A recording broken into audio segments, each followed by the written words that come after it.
participación que tienen. La verdad es que el caso que tenemos el día de hoy está muy interesante. Hoy le toca la participación a la sede de Yucatán. Muchas gracias por su participación y les voy a comentar lo que vamos a ver el día de hoy. Nada más les voy a presentar el orden del día. Vamos a empezar con 5 minutos de preguntas por parte del área de invalidez a los asistentes, 15 minutos de presentación del caso por parte de la sede de Yucatán.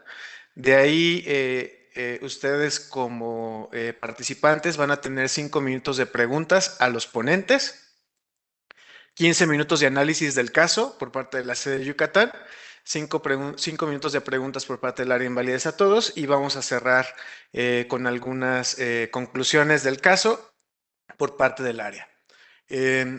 Pues sin más, vamos a empezar.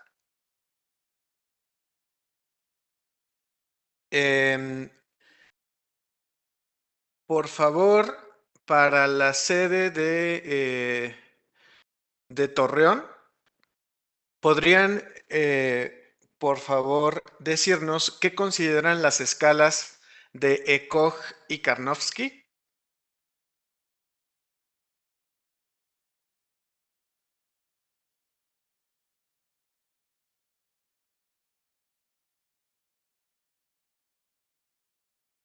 Sede de Torreón.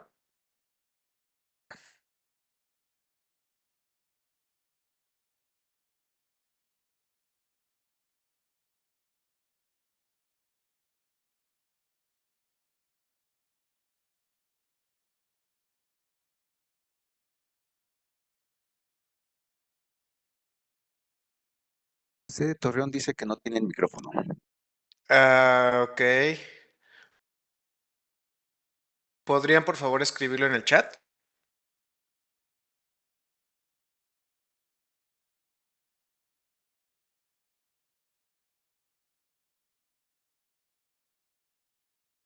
Funcionalidad de cáncer. Ok.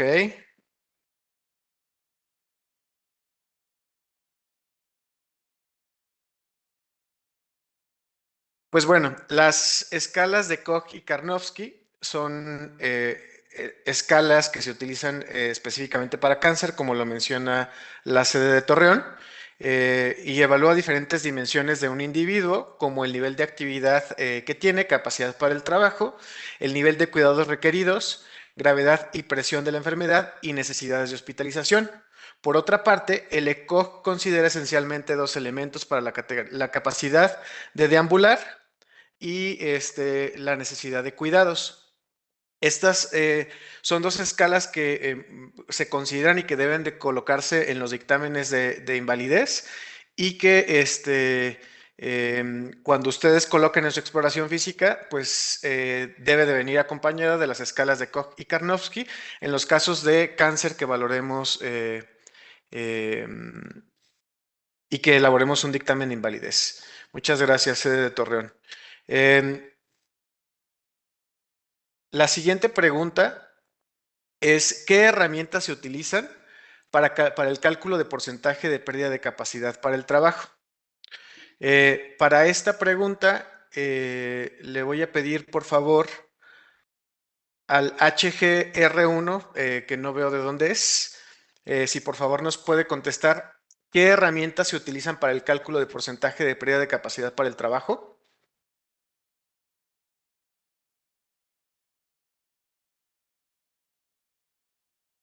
HGR1, Hola, buenos días. buenos Pues días. para ver el porcentaje de la pérdida de la capacidad para el trabajo, podríamos basarnos en el baremo. Ok, muy bien. Efectivamente, tenemos dos herramientas que podemos utilizar. Una de ellas es el baremo. Como lo menciona, el que nosotros utilizamos es el de España. Hay diferentes baremos. Adicional a esto, también utilizamos la cédula para evaluar el porcentaje de pérdida de capacidad para el trabajo, que se encuentra dentro del Sistema Integral de Salud en el Trabajo y que pues es una herramienta que nos apoya que de manera objetiva podamos medir las deficiencias corporales y la pérdida de capacidad para el trabajo. Muy bien, muchas gracias. La siguiente pregunta, por favor, va a ser, por favor, para el HGR6 de Madero, por favor. ¿Qué temporalidad deben tener los dictámenes de invalidez de personas trabajadoras del IMSS?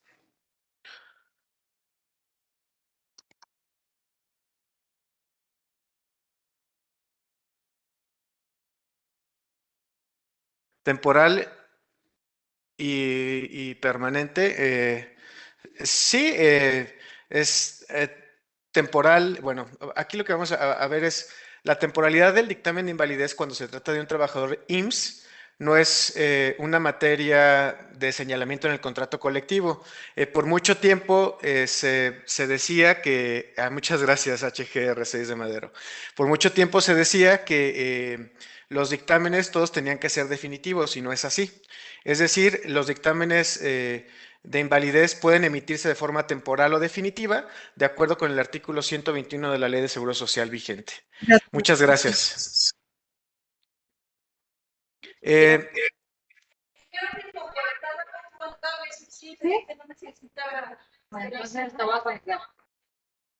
Si pudieran apagar sus micrófonos, por favor. Muchas gracias. La siguiente pregunta, por favor, va a ser para el HGR1 de Orizaba, por favor. Llegó la salvación. Siempre por eso. Aquí entramos en pánico. Rebeca, ¿podrías apagar tu micrófono, por favor?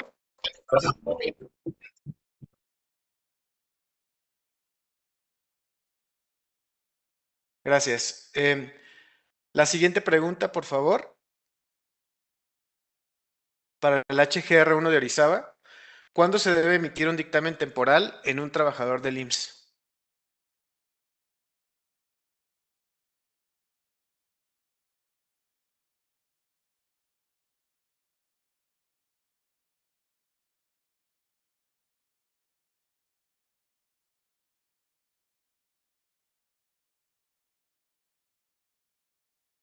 HGR1 de Orizaba. No lo recuerdo. Ok. ¿Le podría, por favor, ayuda a HGR6 Madero? Dice cuando haya posibilidad de recuperación. ¿Es correcto? Hay una parte más que tenemos que considerar que viene en el procedimiento. Ok.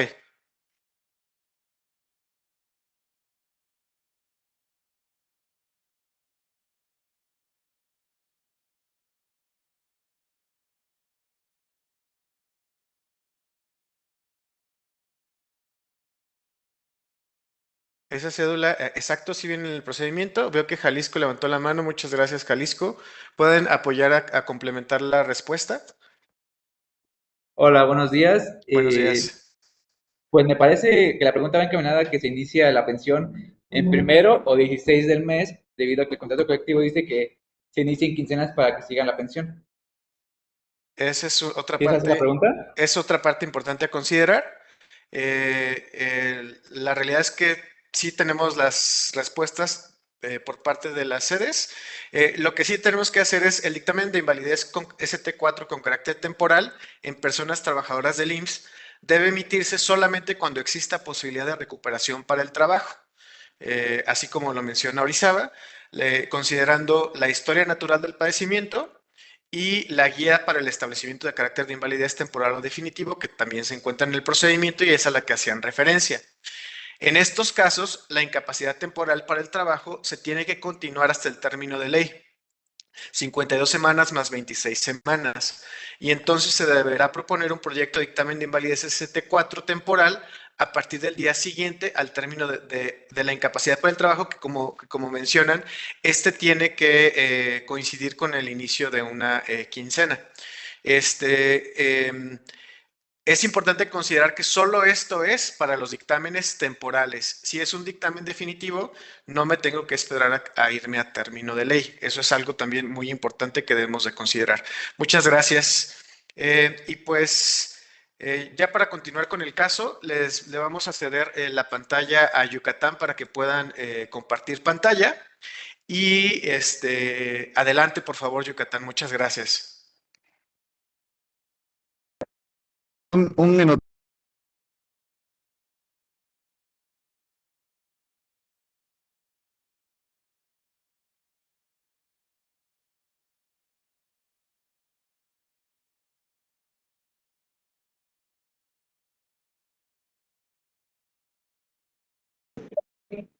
Buen día, estamos saliendo de dificultades técnicas.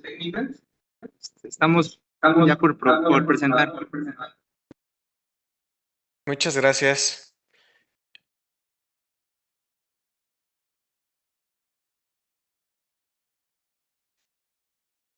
En el menú que dice compartir, ahí seleccionan la opción y después el PowerPoint que tengan abierto.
Tengo la presentación.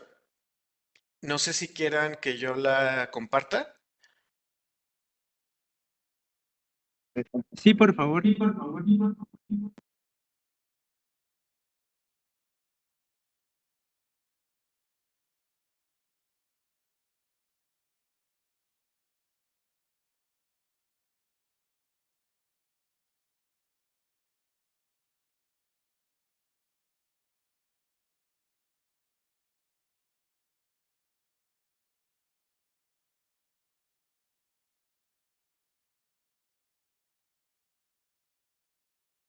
No sé si ahí ya la pueden ver.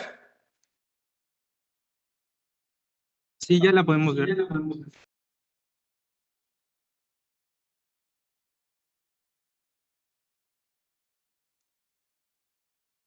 Adelante, por favor. Muchas gracias. ¿Qué tal? Buen día. Saludos desde Yucatán. Mi nombre es Iván Romero, soy médico titular de aquí de la sede de Yucatán. En esta ocasión, voy a dar pie a la doctora Edith Carrillo, quien va a iniciar la presentación del caso clínico. Hola, buenos días, compañeros. Pues en esta ocasión vamos a ver un caso clínico bastante interesante que yo creo que va a servir para que muchos de nosotros, o bueno, o por lo menos las sedes, se sientan identificadas con algún caso que ya se haya presentado. El nombre del paciente es CAGV, es un hombre de 38 años.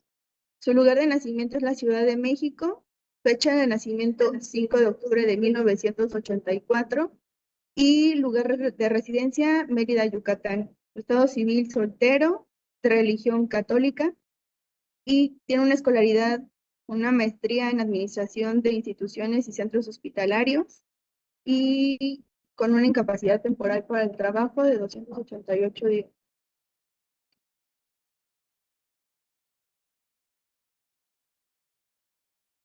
Bien, como antecedentes personales patológicos, dentro de los crónico-degenerativos se interrogaron y se negaron. Cuestiona antecedentes infecciosos, Tiene el antecedente de COVID-19 en julio del 2022, por el cual no tuvo ninguna complicación. Infección por VIH que fue diagnosticada el 13 de octubre del 2022 y esto fue como un hallazgo del padecimiento, pero no es de etiología laboral. Es decir, se diagnosticó durante la presentación clínica. En cuestión a quirúrgicos, una apendicectomía en el 2019 sin complicaciones, asimismo una amigdalectomía en el 2020 de la misma manera. Como traumáticos, interrogados y negados, transfusionales, tuvo una última en julio de 2023 y esto fue secundario a anemia crónica derivada de las quimioterapias que tuvo durante su curso clínico. Alérgicas, interrogadas y negadas, tabaquismo de la misma manera interrogado y negado, y como antecedente alcoholismo desde los 20 años, pero con un consumo ocasional. La siguiente, por favor. Claro que sí, doctora. Solamente una pregunta, por favor. Eh, ¿cómo podemos saber que la enfermedad por VIH no fue de etiología laboral? Ah, ok. Se hizo un rastreo, doctor, por medio de CEPRETIMS, inclusive dentro del instituto en el historial médico del trabajador, y no se tiene registros de ningún accidente de trabajo. Entonces, pues, con respecto a lo de la historia clínica, se determinó que no es de etiología laboral, puesto que no se tiene ningún antecedente. Excelente, doctora. Muchas gracias. De nada.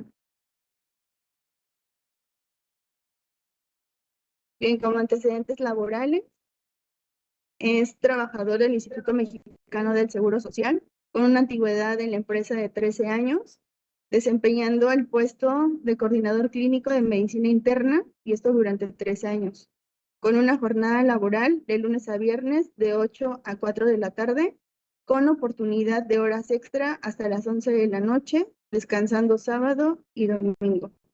Como actividades laborales, se encargaba de convocar y asistir a reuniones de trabajo con las distintas coordinaciones clínicas y comités, llámese urgencias, unidad de cuidados intensivos, el piso de medicina interna, realizar recorridos médicos administrativos en áreas de hospitalización, y esto con la finalidad de verificar el censo de los pacientes que se encuentran hospitalizados, ver la disposición o la disponibilidad de las camas que se encontraban censables, así como tomar nota de los pacientes que se encontraban de prealta. Dentro igual de las actividades laborales se encuentra la gestionar la autorización de citas para estudios de imagen y de laboratorio en pacientes prioritarios, así como dar seguimiento a programas contra VIH y tuberculosis, otorgar atención a pacientes mediante plataforma en línea, elaborar reportes diarios y mensuales para la notificación de casos con VIH, carga viral, programas de diálisis y hemodiálisis, así como solicitar presupuestos, administrar insumos médicos, verificando su recepción y el uso correcto del personal médico. De igual manera, autorizar recetas de prescripción médica y brindar atención al derechohabiente ante quejas del servicio y delegar actividades para que éstas pudieran corregirse lo más pronto posible. Entonces, como podemos observar, prácticamente el puesto de trabajo del asegurado, pues son meramente administrativas. Entonces, como agentes y factores de riesgo, tenemos los biológicos, que se encuentra expuesto a virus, bacterias, hongos y parásitos. Factores como ergonómicos, sedestación prolongada principalmente, y psicosociales como la carga de trabajo, el estrés laboral, jornadas superiores a las de la Ley Federal del Trabajo. Como equipo de protección personal, usaba bata, guantes y cubrebocas. Y como requerimientos del puesto de trabajo, podemos observar que se necesita de integridad en las funciones mentales superiores, eso para resolver problemas propios del puesto de trabajo que acabamos de mencionar. Integridad de los órganos visual auditivo, así como la locomoción íntegra de columna vertebral, miembros torácicos y pélvicos, esto para la marcha y para los traslados. Muchas gracias, doctora. Otra pregunta. cómo refiere que trabajaba en un lugar donde se daba atención a personas con VIH y tuberculosis.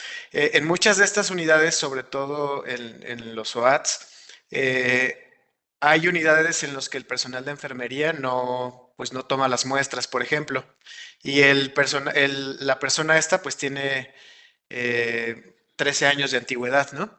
Tiene 3 como haciendo actividades administrativas. Solamente como comentario, qué bueno que sí hicieron la investigación con CPTIMS y que no hay ningún registro, pero si lo hubiera habido, sí se debería de considerar como una enfermedad de trabajo, ¿no? Y una duda más, dice al final del segundo párrafo, delegar actividades para su corrección. ¿A qué nos referimos con esto? Por ejemplo, en caso de que se tratara de algún paciente que necesitara de otro servicio, él se encargaba de gestionar esa parte de las actividades o de los requerimientos, tanto interconsultas como requisición de otro departamento. Entonces, lo que él hacía era, digamos que solicitar que alguien más lo pudiera ayudar. Muchas gracias, doctor. Sí, de nada.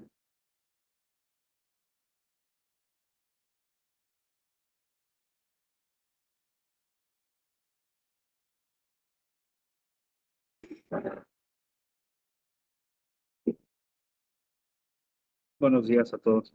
En cuanto al padecimiento actual, el inicio de padecimiento actual en agosto del 2022 con lumbalgia intermitente EVA 5 de 10, bueno, es lo que refería el paciente, una escala visual análoga 5 de 10, manejada únicamente con tratamiento sintomático, en este caso pues analgésicos, antiinflamatorios. El padecimiento pues evolucionó para septiembre, un mes después, empeoró el cuadro, ya aparte de la lumbalgia, había pérdida de la fuerza muscular de extremidad inferior izquierda, acompañada de dolor en ipsilateral, o sea, en las mismas extremidades pélvicas, 10 de 10, según la escala visual análoga, que imposibilitaba la deambulación. Esto llama la atención del paciente y por ende acude a atención de traumatología y ortopedia extrainstitucional, donde en sospecha de una hernia de disco, pues solicitan una resonancia magnética de columna. Ahí en esta resonancia se evidenció una tumoración paravertebral de L5S2 y por ende pues se solicita una biopsia del tumor sacro. El reporte de histopatológico pues generó un reporte de plasmocitoma. De aquí en adelante pues da su seguimiento, después de este reporte, su seguimiento por medio de hematología. Ya para octubre, a la par de la sintomatología o el cuadro lumbar como tal, pues también empezó a referir pérdida ponderal de peso, además de diaforesis nocturna. Por ende, infectología solicita una prueba de ELISA, el cual salió reactivo. Para ese entonces tenía una carga viral para VIH menos de 40,000 copias y una relación CD4-CD3 de 0.15 ratio. Más o menos podríamos hablar de una enfermedad en ese momento, pues controlada. Entonces, ya cuando inicia su seguimiento institucional por medio de hematología, pues eso fue en octubre, los laboratorios iniciales fueron de un hematocrito de 36% y una hemoglobina de 12.8.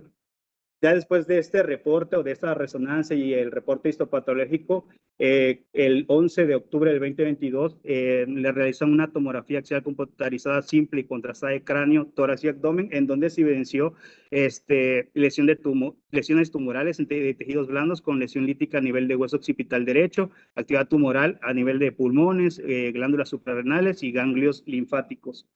Posterior a ello solicitan hacer una nueva biopsia de ganglios supraclaviculares el 18 de octubre del 2022 y en el cual se reportó en el resumen histopatológico un linfoma y por medio de inmunohistoquímica una variante de linfoma de Burkitt. Ya para este entonces empezaron a valorar el uso de una quimioterapia de Poch más rituximab, que básicamente es etoposide, prednisona, hidroxidoxorubicina, etcétera, más rituximab. Aquí cabe aclarar que las primeras 3 quimioterapias fueron únicamente de Poch sin rituximab y las últimas 2 se le agregó el rituximab. Y ya en noviembre, el 1 de noviembre, pues se inicia la quimioterapia, completando los 5 ciclos, perdón, y el paciente refería mejoría en cuanto a la lumbalgia y la disminución de la fuerza de extremidades pélvicas. Los ciclos de POCH+R fueron del 1 de noviembre del 2022 al 22 de febrero del 2023. Aquí se refieren múltiples internamientos, hubo hospitalizaciones para aplicación de quimioterapia y control de efectos adversos hasta febrero de 2023. Las hospitalizaciones básicamente fueron nada más para la aplicación de quimioterapia, control de los efectos como tal, pero no duraban más de 24 horas aquellas hospitalizaciones. Básicamente el paciente se iba de alta sin efectos adversos, ¿no? Como tal. Siguiente. ¿No? Ah.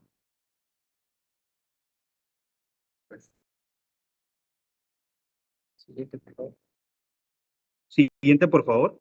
No, ahí estamos bien, ahí estamos bien. Ok.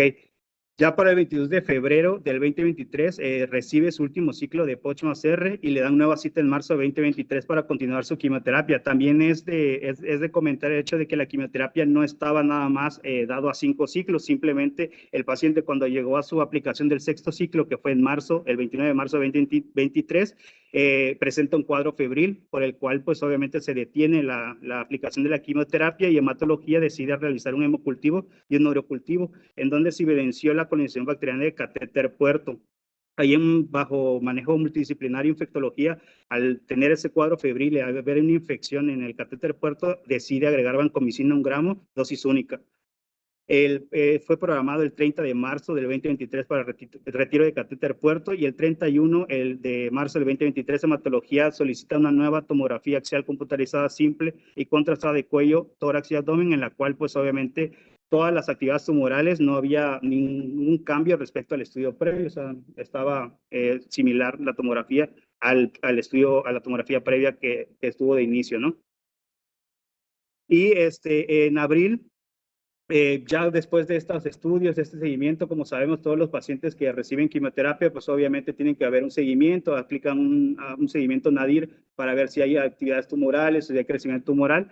Pues se les solicitó una tomografía por emisión de positrones el 24 de abril del 2023, donde se evidenció lesiones osteolíticas asociadas a componentes de tejidos blancos hipermetabólicos del tercer arco costal derecho, canal medular sacrohepática y suprarrenal con volumen metabólico tumoral total de 354 centímetros cúbicos y un valor de captación estándar escala 5 de Deauville, que básicamente era una enfermedad metabólica residual, o sea, no había como tal una respuesta tan asignada al tratamiento como tal, ¿no?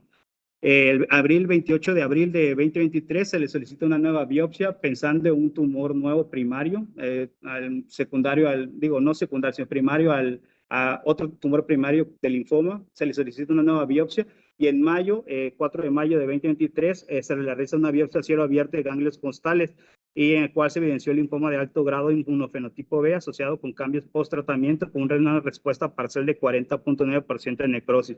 Aquí es donde se revalora el cambio de tratamiento por quimioterapia. ¿Puede darle la siguiente, por favor? Ok.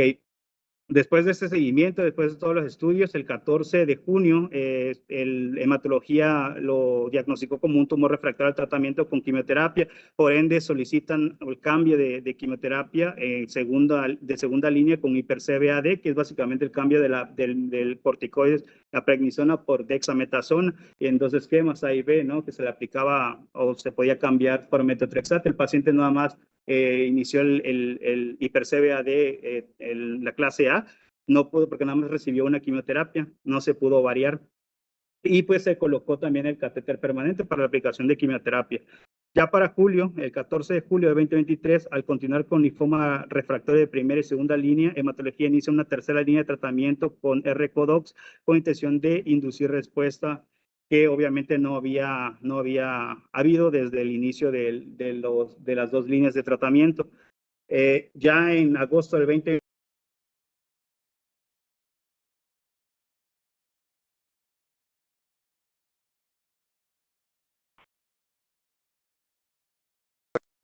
Perdimos su señal. Ya está. Gracias. Perdón, ¿hasta dónde me quedé? Nos quedamos en la última parte de agosto. Ok. Ahí en agosto, el 7 de agosto del 2023 fue valorado por la Coordinación de Evaluación de Salud en el Trabajo, el cual pues concluyó que no cumplía con criterios para discriminación por encontrarse aún en tratamiento médico. En ese momento, pues el paciente, como mencioné, aún se encontraba en tratamiento médico y al momento de la valoración no se acompañaba con un grado de discapacidad importante, ya que fue clasificado con un ECOG 2 y un Karnofsky de 70%. Los laboratorios a ese momento, la valoración de la CES tenía un hematocrito de 27.2 y una hemoglobina de 9.3 gramos sobre decilitro. Había descendido un poco, había pasado de anemia leve a anemia moderada hasta ese momento. Voy a dar la siguiente, por favor.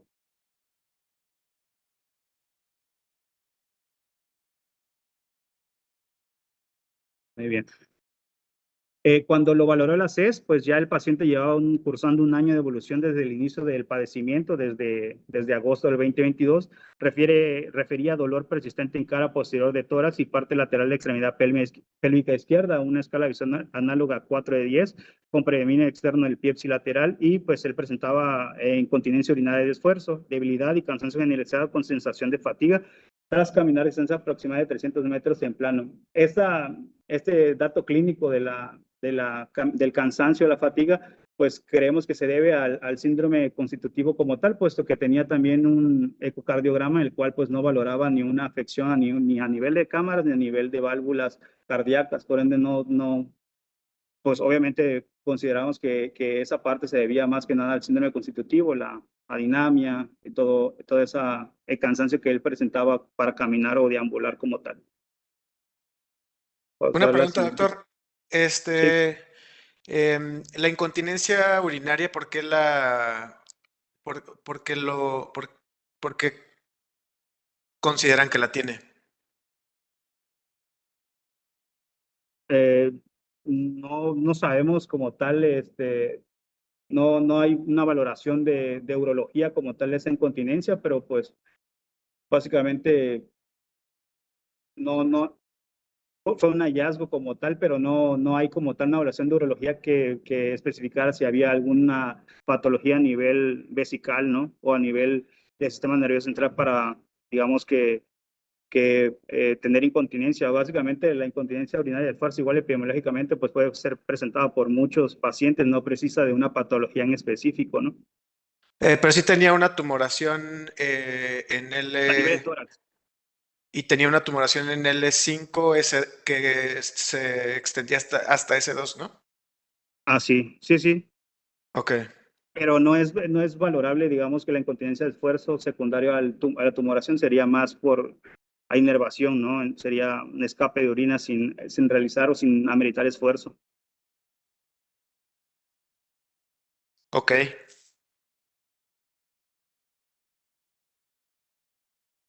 Siguiente.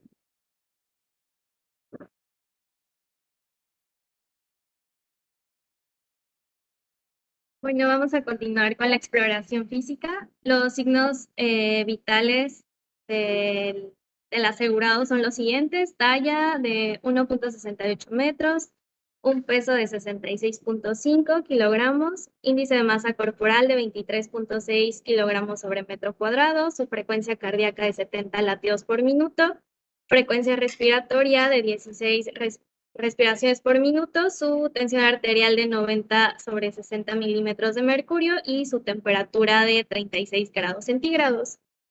Para continuar, pues era un hombre de edad aparente similar a la cronológica, con adecuadas condiciones de aliño e higiene. Sus funciones mentales estaban conservadas, tenía datos clínicos del síndrome constitucional, principalmente astenia, dinamia y pérdida de peso. Su marcha independiente, ligeramente claudicante a expensas de extremidad inferior izquierda, tolerando la deambulación hasta 300 metros con necesidad de realizar descanso refiriendo fatiga. Sin embargo, pues no llegaba hasta la disnea y tenía un ligero ataque a su estado general. No tenía presencia de ganglios linfáticos palpables en ningún nivel. Su columna cervical tenía una movilidad completa, no presentaba puntos dolorosos. A nivel cardiopulmonar, sus ruidos cardíacos tenían un buen tono y frecuencia, no tenía algún ruido agregado. A nivel de hemitórax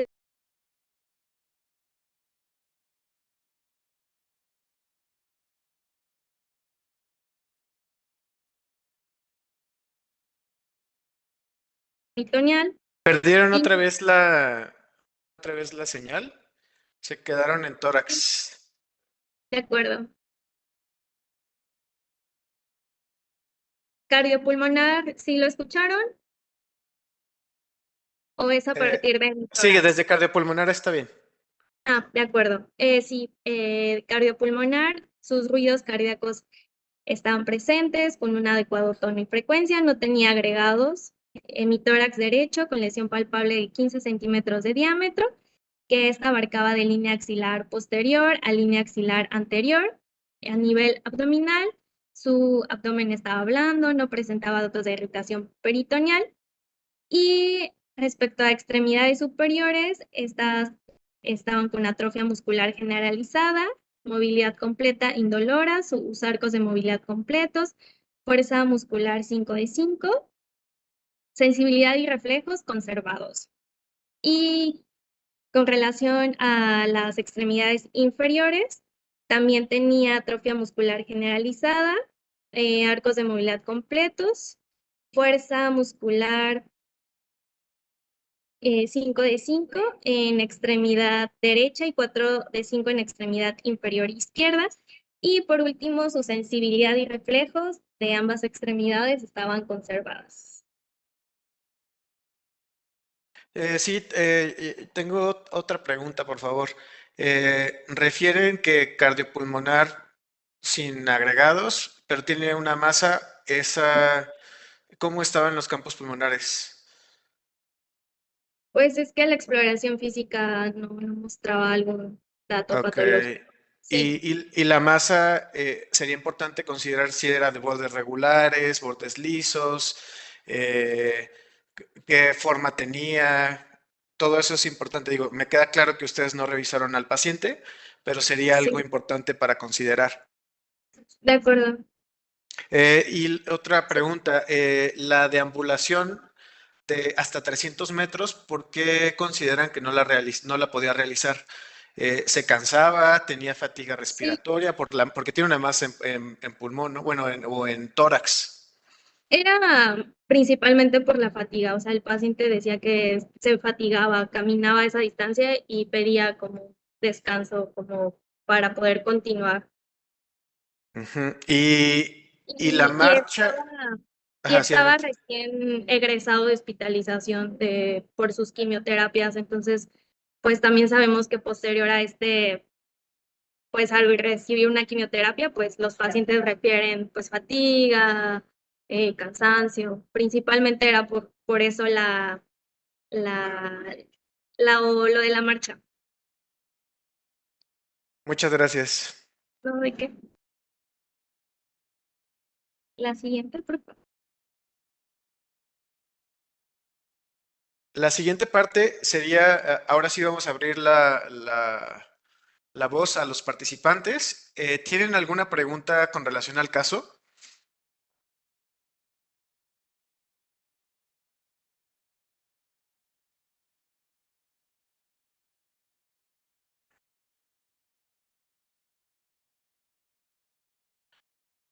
Em, para los participantes, ¿quiénes consideran? Les voy a pedir por favor que levanten la mano los que consideren que el paciente sí tiene un estado de invalidez.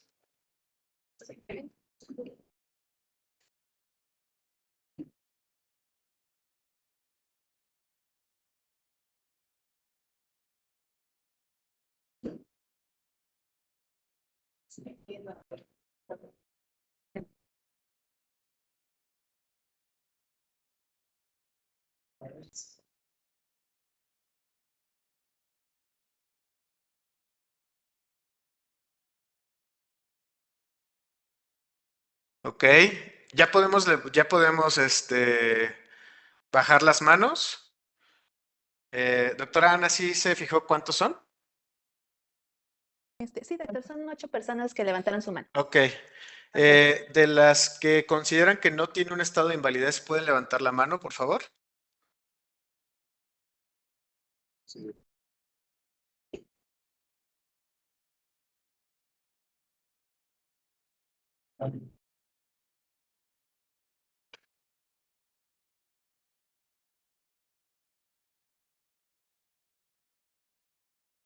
¿Ya los tenemos, doctora? Son 6 personas, doctor. Ok. ¿Quiénes consideran que con lo que tenemos no podemos determinarlo todavía? Veo que hay una pregunta de parte de... un segundito. Es Está en- Areli Ah. R2 de Monterrey. Hacia adelante. Dice, ¿podría haber sido de utilidad una espirometría u otra prueba para valorar función pulmonar? Esta es pregunta para ustedes los ponentes, por favor, Yucatán. Sí, pues principalmente como no vimos como algún hallazgo de relevancia como para hacerle la espirometría, pues no se le realizó porque la exploración física no mostraba algún hallazgo como disnea o algún otro dato de dificultad respiratoria.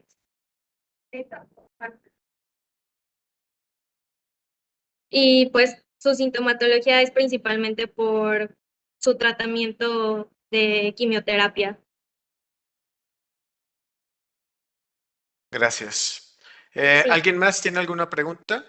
Alguien dijo, quedamos que levante la mano quien considera que con la información que tenemos no podemos dictaminarlo.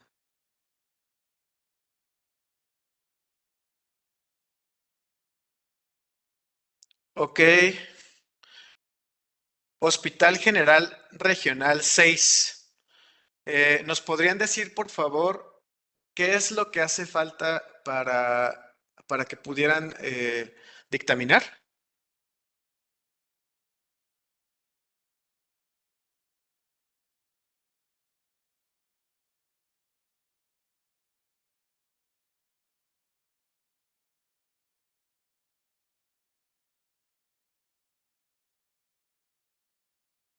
Hospital Regional 6.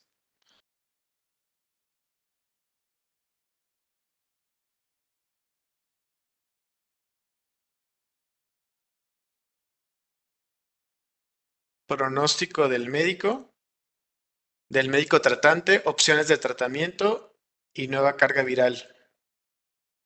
¿Qué es lo que esperaríamos encontrar en esta parte?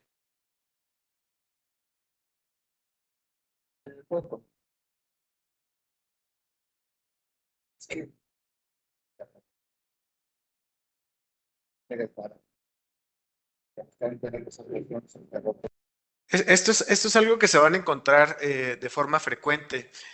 Muchas veces los médicos tratantes, pues, no colocan el pronóstico, y eso es algo de lo que en muchas situaciones nos va a hacer falta. No es una limitante para que podamos hacer el dictamen. La carga nos podría decir para qué, determinar la evolución de las concomitantes y ver si se han agotado los recursos de tratamiento. Ok, eso es algo que también lo podemos hacer nosotros. Entonces, para que lo tomemos en cuenta, por favor. Entonces, creo que podemos terminar con esta parte de preguntas. Jesús o Ana Laura, ¿tienen alguna pregunta extra? De mi parte no, doctor. Muchas gracias. Gracias. Bueno, una pregunta del HGZ32. Adelante.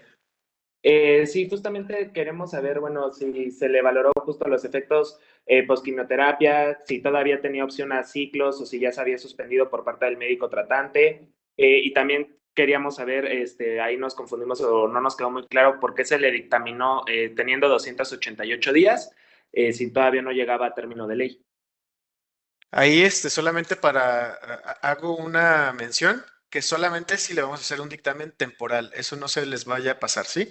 Si le hacemos un dictamen definitivo, no es necesario que lo llevemos a término de ley. Nada más para aclarar eso. Y adelante con la pregunta que hicieron de la sede Yucatán.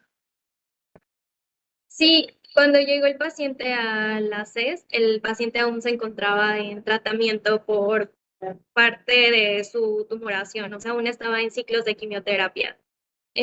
Estaba en el segundo y y por eso se hizo en la conclusión de que aún no se podía realizar el dictamen porque aún se encontraba en tratamiento médico el paciente.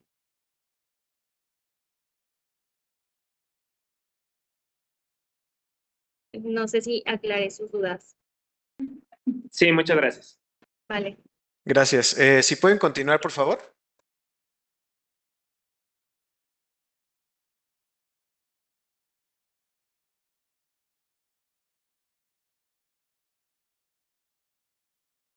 Bien, como parte del manejo administrativo, se otorgó un porcentaje global de pérdida de la capacidad de trabajo del 44%. Solo cabe señalar que previo a que lo hubiera la coordinación de evaluación de salud en el trabajo, pues se hizo igual un ejercicio en cuestión de cédula, en el cual se otorgó un 32%, solamente como antecedente. La siguiente, por favor.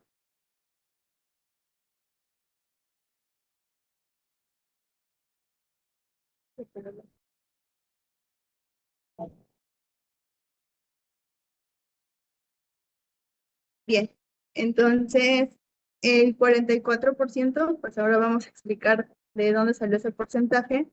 Y como bien le había comentado el doctor, pues tenemos dos herramientas que podemos utilizar, que es el baremo español y la cédula de invalidez. En cuestión al baremo, se utilizó los criterios de valoración en infección por VIH, que corresponde al capítulo 6 en la página 158.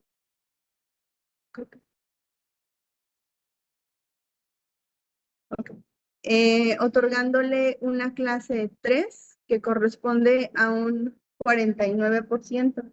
Entonces, como vemos, la clase 3 nos permite catalogar al paciente, pues es un paciente que está diagnosticado por infección por VIH, que precisa un tratamiento continuado, como lo habían comentado, se encuentra aún en tratamiento, que el grado de discapacidad es moderado y que presenta de 3 a 6 episodios anuales de enfermedades relacionadas con su inmunodeficiencia, que precisan atención médica hospitalaria durante menos de 24 horas, que fue cuando recibe las quimioterapias, y está durante más de 30 días al año. Posterior a utilizar este capítulo, también se utilizó el capítulo 11, que corresponde a neoplasias, que se encuentra en la página 211, y en la cual se le otorgó una clase 3. Esto debido a que, como comenta el baremo, en caso de que el paciente tenga metástasis, en fase inicial se ha otorgado una clase 2, que corresponde del 1 al 24%, pero el baremo nos comenta que en caso de que tengamos metástasis, tomando en cuenta esta clase, tenemos que considerar la clase siguiente en caso de que encontremos este tipo de hallazgos como las metástasis. Por lo tanto, se tomó la clase 3, que corresponde de 25 al 40%, otorgándole el 40%, es decir, el máximo, tanto por infección por VIH como en neoplasia. Entonces, la clase 3 nos comenta que el paciente está diagnosticado por una enfermedad neoplásica, que en este caso es el linfoma de Burkitt, más el grado de discapacidad, que es moderado y que precisa un tratamiento continuado. Cuando ya tenemos los dos porcentajes, que corresponden al 49% cada uno, cotejamos esto mediante la tabla de valores combinados, y al hacer el entrecruzamiento corresponde a una deficiencia corporal de un 74%. La siguiente. Veo que tiene levantada la mano de Dalia y HGR6. No sé si se quedaron levantadas o quieren comentar algo. Gracias.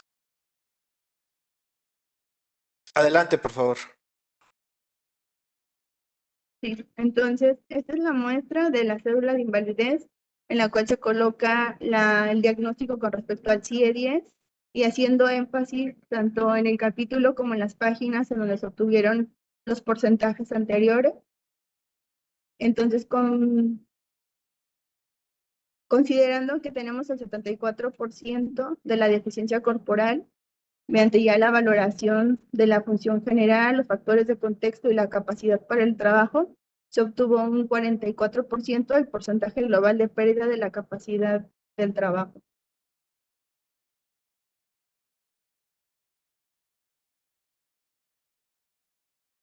Una pregunta, justo relacionado con lo que está preguntando Madero, dice que sí mejoró la incontinencia. Ya no lo alcancé a leer, déjeme lo busco. Eh, Dice, gracias, Ana. sí, ¿mejoró la incontinencia o el paciente trabajará con uso de pañal? No, nunca utilizó pañal, no tenía sonda, no tenía ningún otro dispositivo. De acuerdo a lo que señala Baremo, ¿tendríamos que evaluar la incontinencia?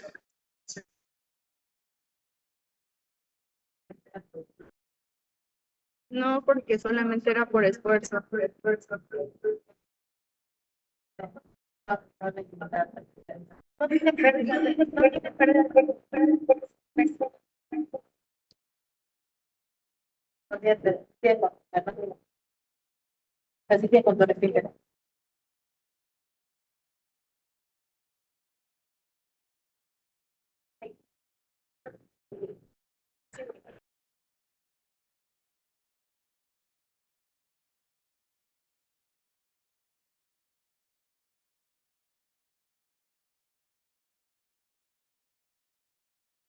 No escuchamos la respuesta, ¿eh? Ah, perdón, es que pensé que sí, porque aquí se pasó un poquito el video. No, doctor, no utilizó pañal, no utilizaba ningún dispositivo como alguna sonda. O sea, realmente era funcional, tenía el esfínter, estaba bien. Ujú. Les pido por favor que de esa parte revisen el baremo. Muchas gracias. Ok.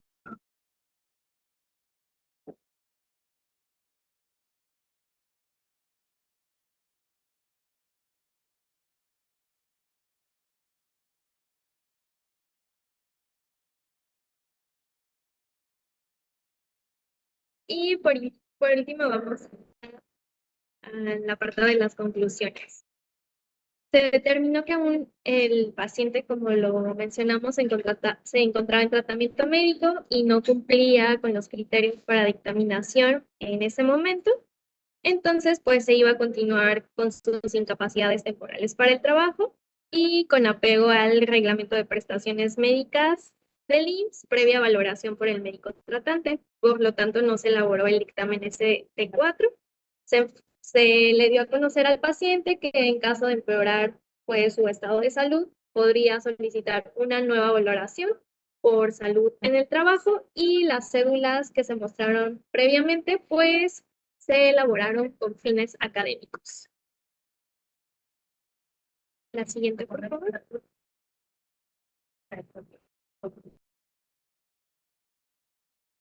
Y bueno, a pesar del tratamiento que se le fue otorgado al trabajador, el 29 de octubre de 2023 fallece y en su certificado nombraron estas causas de la muerte: la insuficiencia respiratoria y el linfoma no Hodgkin. Muchas gracias, doctora.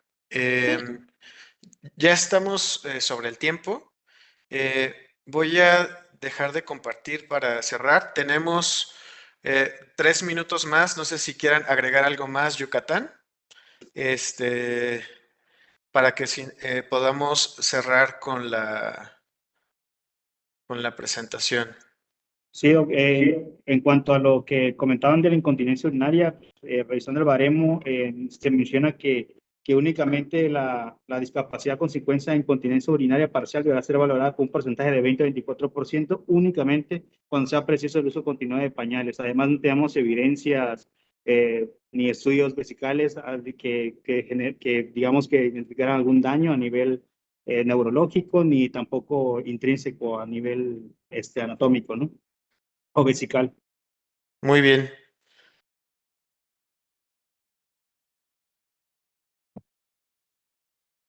Vamos a algo más que quieran agregar de Yucatán. Sí, doctor. Este caso clínico creo que no es el primero, sino considero que hay muchos más. que cursan o que tienen la misma evolución clínica. Desafortunadamente, bueno, pues el trabajador falleció, aun cuando por medio de los ejercicios que se hicieron, pues era un no invalidez. Y creo que sí vale la pena considerar el hecho de homologar criterios, tanto en pronóstico, tratamiento y funcionalidad, para que pues se pueda contemplar a los pacientes oncológicos, previo, pues obviamente considerando estos 3 puntos, y en dado caso, pues otorgarles un sí invalidez, porque como vimos, pues el curso de clínico que tuvo el paciente, pues no fue satisfactorio, y posteriormente tuvo ahí un declive y tuvo un deceso. Entonces sí, bueno, de parte de nosotros como residentes realizamos el ejercicio, a todos nos dio igual un porcentaje de no invalidez y consideramos que sí es importante que a nivel de normativa pues se pudiera considerar este tipo de casos como algo especial. ¿A nadie le dio sin invalidez? ¿A nadie No. de sus compañeros? Ok. Muy bien, muchas gracias. Vamos a cerrar con la... Ok, HGR6 dice, nosotros consideran que sí tenía un estado de invalidez. Vamos a cerrar con algunas preguntas, les digo, ya estamos muy a tiempo. Por favor, ustedes mismos, Yucatán, ¿para qué nos sirve la descripción de los requerimientos de puesto de trabajo?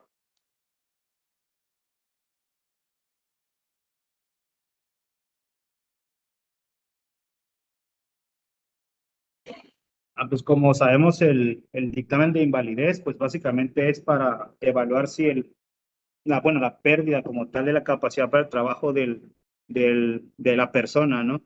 Entonces, básicamente, bajo los requerimientos de puesto, pues podemos evaluar si el paciente puede o no desarrollar esas actividades en cuanto a su puesto de trabajo. Básicamente, el dictamen de invalidez es adaptado a su puesto de trabajo y, por ende, si él no puede realizar las actividades o no puede procurarse en las actividades que realiza, pues obviamente no va a poder pues, desempeñar su puesto de trabajo con esos requerimientos, ¿no? Como tal. Entonces yo creo que es importante por eso, ¿no? Para adecuarlo a su trabajo. Eso es algo muy importante. Justo por eso les hacía el comentario de mejorar la descripción de las actividades del puesto de trabajo. Como ustedes lo mencionan, esto es parte de la motivación del dictamen, es decir, ¿por qué le estamos dando el dictamen de invalidez a esta persona o no se lo estamos dando, ¿no? Entonces, esta descripción de los requerimientos de puesto se debe confrontar con las deficiencias que presenta la persona durante la evaluación del estado de invalidez. Por lo tanto, pues nos va a servir como parte de esta motivación en el estado de invalidez. Como sugerencia, estamos de pronto muy acostumbrados a poner integridad física, muscular, mental y todo íntegro, ¿no? Pero ahí tenemos que ser un poco más descriptivos ok, ¿qué necesito yo para ser coordinador de esta actividad médica que realizaba el médico, ¿no? Pues necesita caminar, necesita síntesis mental, necesita elaboración de informes, necesita, ser un poco más específicos con relación a las cosas que requiere para el puesto de trabajo. Porque si nos quedamos con integridad de todo, pues de pronto pues va a ser, esto nos hace pensar que muchas personas pues no podrían trabajar, ¿no? Porque eso es lo que se requiere, ¿no? Entonces, como sugerencia es mejorar la descripción de las actividades del puesto de trabajo. ¿Qué deficiencias corporales? Le voy a pedir, por favor, al Hospital General Regional 32 que nos digan, por favor, qué deficiencias corporales se deben considerar para el caso.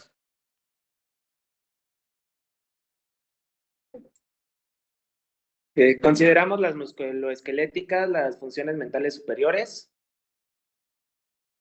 y pues básicamente esas dos primordiales. De las deficiencias corporales, aquí nos estamos refiriendo a las de, si hicieron el ejercicio de la cédula, ¿qué diagnósticos van a considerar para la cédula? Ya, perdón. Sería el diagnóstico de VIH y el linfoma. Síndrome de... El síndrome de inmunodeficiencia adquirida y el linfoma. Bueno, el linfoma por cáncer. Bueno, cáncer, linfoma. Ok, ¿solo esos?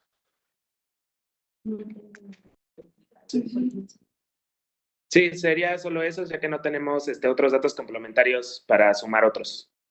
Ok.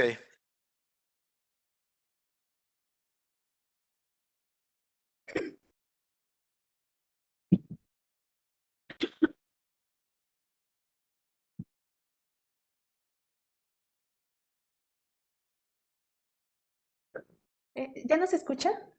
No se escucha, doctora Manuel. Perdón.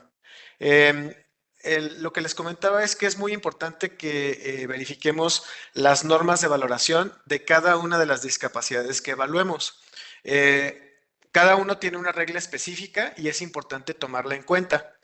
Entonces, lo que menciona la norma de valoración de discapacidad en casos de infección por VIH, dice que es frecuente que en una misma categoría clínica e inmunológica estén incluidos enfermos con grados de discapacidad muy diferentes. Por ejemplo, en la categoría C3 de adultos se requiere tanto que adultos hayan sufrido enfermedades definitorias de SIDA, curables, tuberculosis, candidiasis esofágica, como enfermos por ceguera, retinitis, debido a citomegalovirus o enfermos hemipléjicos por una encefalitis por toxoplasma.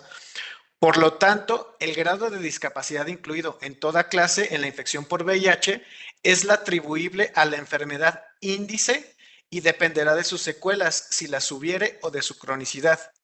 Por este motivo, en caso de que la infección en el caso de la infección por VIH, no se combinará el porcentaje de discapacidad atribuible a esta derivado de la enfermedad índice de las categorías clínicas. Lo que nosotros consideramos es que se debió evaluar el linfoma, el tumor sacro que tiene el paciente, porque refería que tenía limitación para la marcha, era un tumor que estaba en L5 que se extendía hasta S2, que le ocasionaba problemas para la marcha, y cambios en la fuerza, eso no se consideró en la evaluación. Los efectos de la actividad tumoral es a lo que tenemos que enfocarnos, ¿sí? ¿Qué efectos de la actividad tumoral vamos a encontrar? Porque tenía metástasis hepáticas, metástasis esplénica, suprarrenales y óseas. Y por otra parte, los efectos adversos de la quimioterapia. Si se fijan, el paciente tenía hemoglobina de 9, requirió de transfusiones, se encontraba en una etapa de nadir también. Entonces, eso sería importante considerarlo. De acuerdo con esta pregunta, va a ser por favor para el HGR1 de Acapulco. De acuerdo con el baremo español, ¿cómo se deben valorar los casos con evidencia objetiva de metástasis respecto a la discapacidad? Bueno, esto ya lo contestaron, lo contestó Yucatán, lo vamos a dejar así.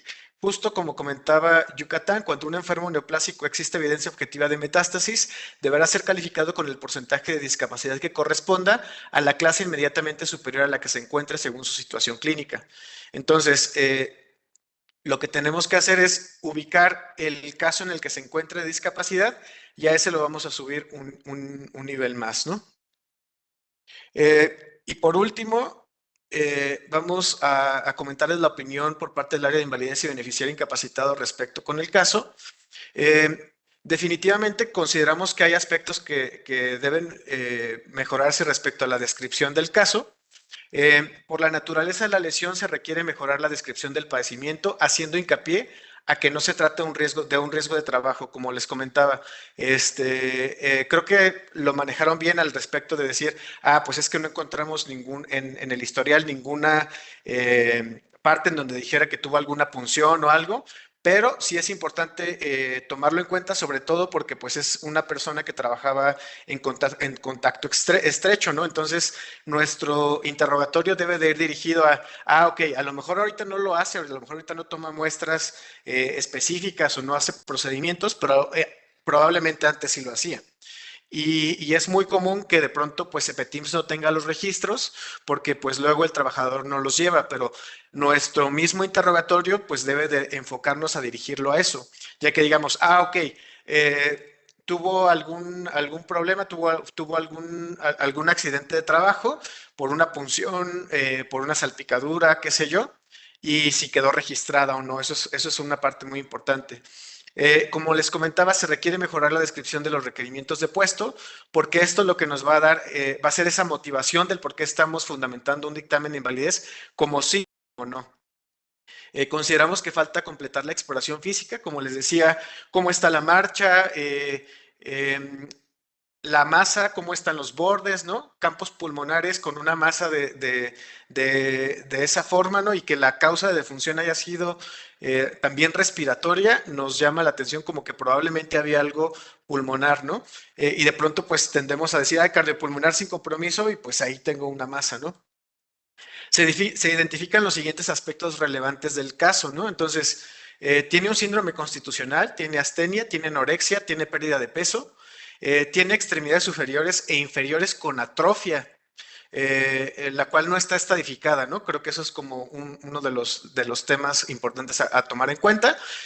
Tiene marcha claudicante, que no puede hacerla por más de 300 metros. Tiene una masa en hemitórax derecho de 15 centímetros, es una masa grande. Y tiene lesiones metastásicas hepáticas, esplénicas, suprarrenales, pulmonares y óseas. Por eso es que es muy importante que consideremos todas las deficiencias corporales que tienen los pacientes. Las valoraciones que hacemos deben de ser valoraciones integrales que incluyan pues realmente la situación que tiene el paciente, porque de pronto el que yo no cuente alguna de estas deficiencias puede implicar pues que sea un estado de no invalidez. Entonces, se requiere considerar todas las deficiencias corporales que presenten los pacientes. Cuando el tratamiento sea únicamente paliativo o sintomático, como deberán tenerse en cuenta los efectos de este y podrá realizarse la dictaminación. Eso es algo que también viene contemplado en el baremo. Otra cuestión importante es que no todos los dictámenes de invalidez de trabajadores IMSS deben realizarse con carácter definitivo.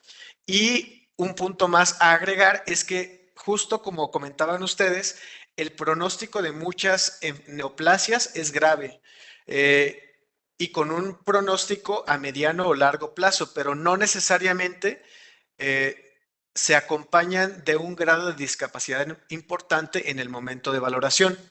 En estos casos, puede presumirse que se produzca un empeoramiento de la situación clínica posterior a la fecha de valoración, por lo que podemos hacer una nueva valoración en caso de que así corresponda.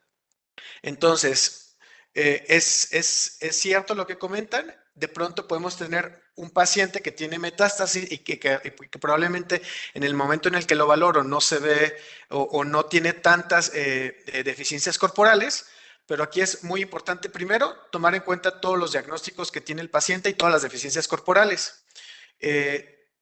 Sobre todo si estas generan una deficiencia corporal, ¿no? Porque estas nos van a sumar al estado de invalidez. Si la persona en ese momento no tiene el estado de invalidez, lo que podemos hacer es colocamos una nota. En este momento el paciente no presenta criterios para un estado de invalidez y pues se tendría que dar de alta si no lo presenta, ¿no?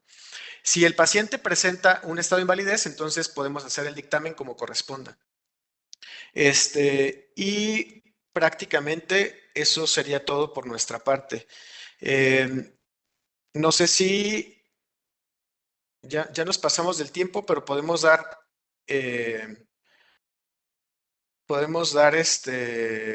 opción a una pregunta más. Si alguien más tiene alguna pregunta.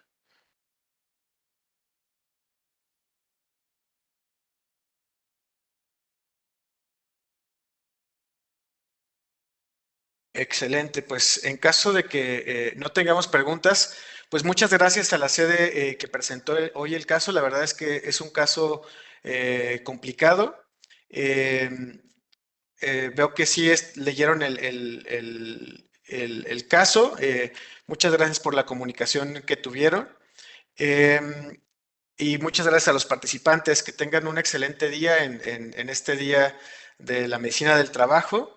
La verdad es que las actividades que realizan son actividades que pues impactan al país y pues me da mucho gusto y mucho agrado estar con ustedes el día de hoy y les mando un cordial saludo. Que tengan un excelente día. Hasta luego. Gracias, igualmente. Buen día.